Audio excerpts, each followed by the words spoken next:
There is some stuff that's going on with this house that's very unusual. This is one of those situations where, you know, this is a perfectly good house, amazing house, had a lot of really fine furnishings in it and really nice materials that they built the house out of. And because of Hurricane Ian, it's taken all this time. This is like 28 months later for them to come to a conclusion of what they can do with this house. What we're doing right now is we're scrapping this house out and we're taking components off the house and getting it ready for the tear down. So we're going to demolish this whole side of this house. You know, you're looking at this house and you say, okay, well, what can you salvage in this house? And what I'm going to tell you is it's really not going to be much. But we will do things like this since the house is all stripped out. We'll go ahead and we'll get all this Romex out. We'll get a lot of Romex. We'll get a lot of copper. So if you look down through this hallway, you see what a unique property this was. This is a hurricane window. These things are so hard to break. And look at that, it just blew it out. If you notice on the hurricane windows, you see this right here. This is plastic. Look at how, I mean, they are made to last. This is a pretty common thing. It looks like they were starting to do some things to it and getting prepared to do some things to it. And then they decided that it was just gonna be cost prohibitive, or they just really didn't want. It's kind of like putting lipstick on a pig. When you get something this old and this unique and this unusual, if you spend the amount of money it takes to remodel it, it doesn't flow properly. It's not the configuration that most people who want to buy something that's this expensive are going to want to have. Let's go check out some more of this in here. A lot of this kind of stuff. There was a lot of very expensive material in this house. It was very unique. And mostly everything was very expensive. So this is your water line right here. That's how much water was in this house.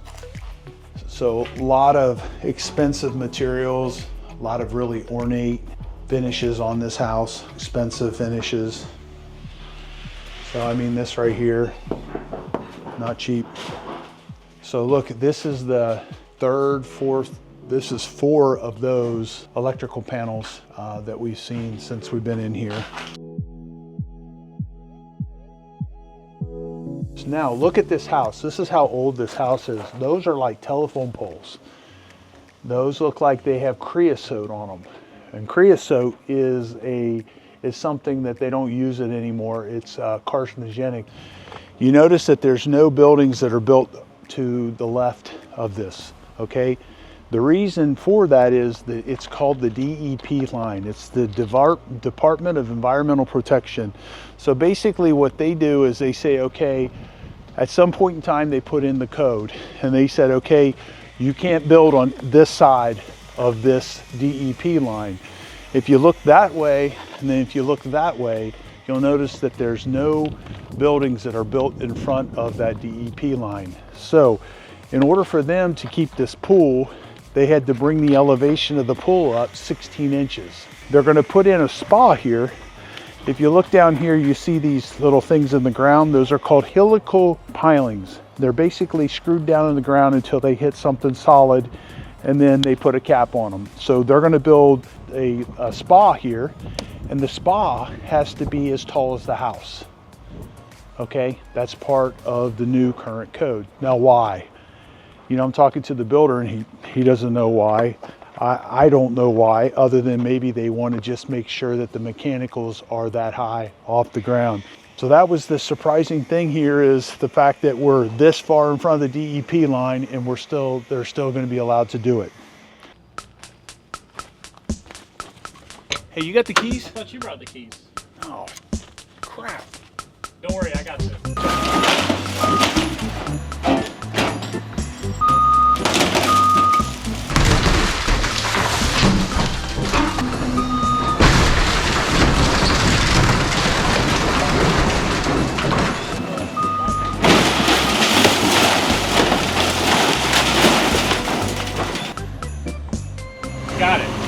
We didn't get a lot of goodies out of this one, but we got the goodies. A lot of it was scrap metal, a lot of scrap wire and things like that.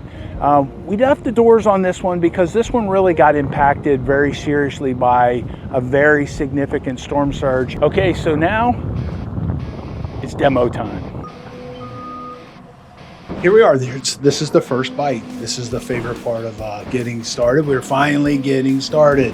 This particular situation, this house had to be disconnected from the house that they built a few years ago. So they basically built a mother-in-law suite on top of their garages. The garages were rebuilt brand new as well. So what we had to do in this case is we had to disconnect the house that was being demoed from the house that is going to stay and that the owners are living in during construction. All right, so you'll see that in a few seconds. We'll show you disconnecting these two houses. All right, stop. Stop! Stop! Stop! Stop! Stop! Hey Colton, can you tell me what's going on here? Yeah, I think we nicked the tank. Was it hidden?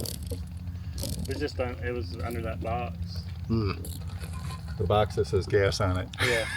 Is it like natural gas? Propane. Okay. So putting a propane tank in a roundabout like that, knowing that it could get run over, gosh, you know, we're always held accountable for stuff that I don't feel like we really should have been held accountable for. In this situation, what happens here is they should have put a pole up. Highly likely the repair on our propane tank is going to be in the neighborhood of $10,000. Here's what happens. This is a long-term customer of ours. We love him to death. He is awesome. Unfortunately, he's starting out building someone's house and we already gave him his first major headache. Not the way you want to start out the show. Let's just put it that way. So this house was connected to the new garage. Well, now we're tearing the house down because the house is functionally obsolescent. So basically we had to come over with a Sawzall and cut this thing free from the mother-in-law suite. So the way that works is you get on top of the roof, you get up and you get the tile out of your way the best you can, and then you cut it with a Sawzall. Then you have to get up inside of it from the other side and you have to cut the trusses free and cut the supports free. And then that frees it up, and then the excavator can pull it away from the structure that's going to stay intact. Kind of a tedious thing.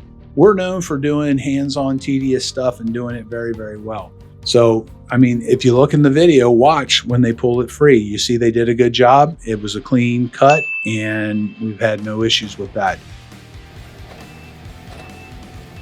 This is a very old structure. It was built on pilings. The pilings basically are driven into the ground as deep as they could get them way back in the day. So what happens is with something like this is when we tear it down, we have to pull the pilings out.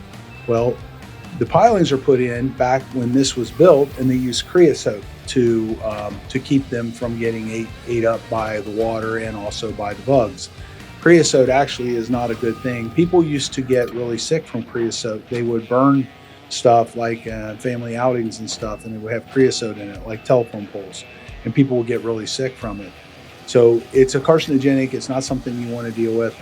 These poles here, so what he's going to have to do is he has to dig holes to try to find the pilings. The reason he wants to find these pilings, you say, well, they're buried. They're not going to be a problem. They're not going to be a problem until they are. What happens is they're going to come in here and they're going to put concrete pilings in, and these pilings, if they're in the way, could divert those and make them not be able to put the pilings where they actually want them. Okay, so this one's done. We've got this one, we got it all torn down and hauled away. We got the pilings out, everything. We got the pool is still here. The owners are living next door here in their mother-in-law suite. Their garage that they built not too long ago took the hurricane on with no problem. So now they're going to be rebuilding a new structure here. And hey, so if you like our videos, like and subscribe, maybe share them with somebody, and we'll see you on the next video.